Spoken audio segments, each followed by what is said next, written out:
76mm Division Gun M1942, ZiS-3, is a light cannon, field gun, developed by the Soviet Union for divisional artillery during World War II. This gun had high performance as an anti-tank gun, similar to the German 88mm anti-aircraft gun, which also contributed to its popularity as an anti-tank weapon.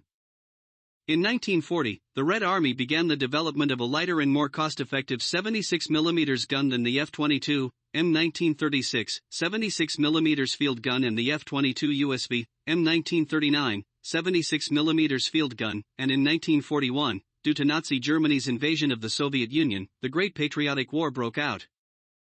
At that time, the main battle tanks of the German Army and the SS were the Panzer III and Panzer IV, which had thin armor and could easily be faced with anti-tank rounds from the F-22 and F-22 USV.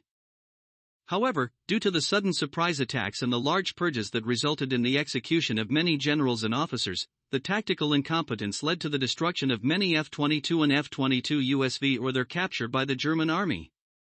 The Red Army was forced to urgently introduce a large number of field guns for troop reorganization. Furthermore, it was also seen as a matter of time before Germany, struggling with the heavy armor of the T-34 and KV-1 in the early stages of the war, developed and deployed heavy tanks that surpassed in armor and firepower. The ZiS-3 was completed in 1941, but the Red Army prioritized the mass production of the F-22 USV, resulting in the ZiS-3 being officially discontinued without even undergoing trials. However, the F-22 USV was expensive, 1.5 times the cost of the ZiS-3, and the production process for the gun carriage was complex, making it difficult to produce in sufficient numbers.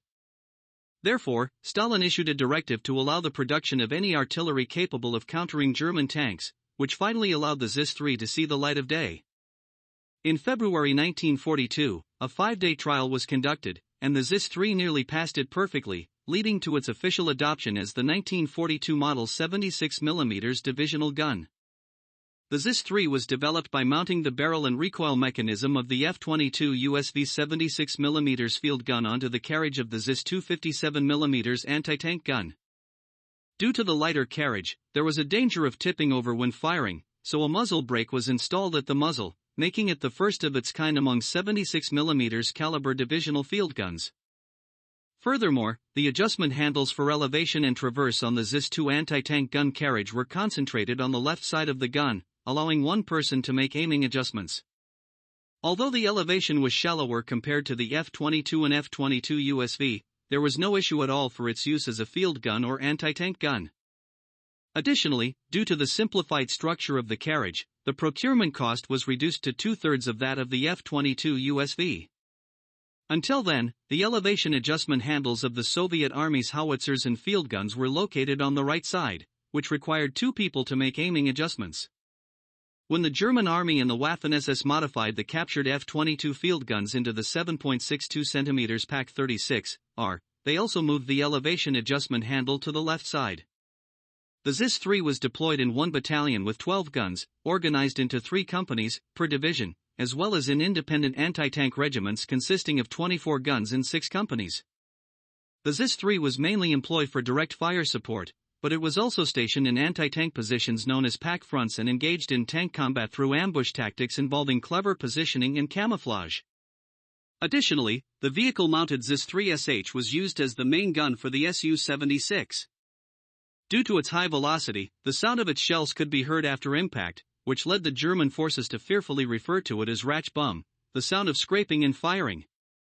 While it demonstrated excellent performance against the Panzer III and IV, it struggled in battles against the Panther and Tiger tanks. It was possible to destroy the Panther by targeting its thinner side armor or mantlet from close range, but the Tiger's armor was impervious, requiring either a direct hit on the side from its main gun or the destruction of its tracks to neutralize either its firepower or mobility.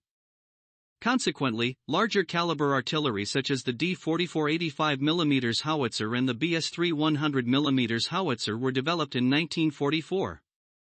After the war, the ZiS-3 was retired to reserve status, but many were provided to countries in the Warsaw Pact, as well as pro-Soviet nations in the Middle East, Africa, and Asia, and are still in active service in some developing countries today.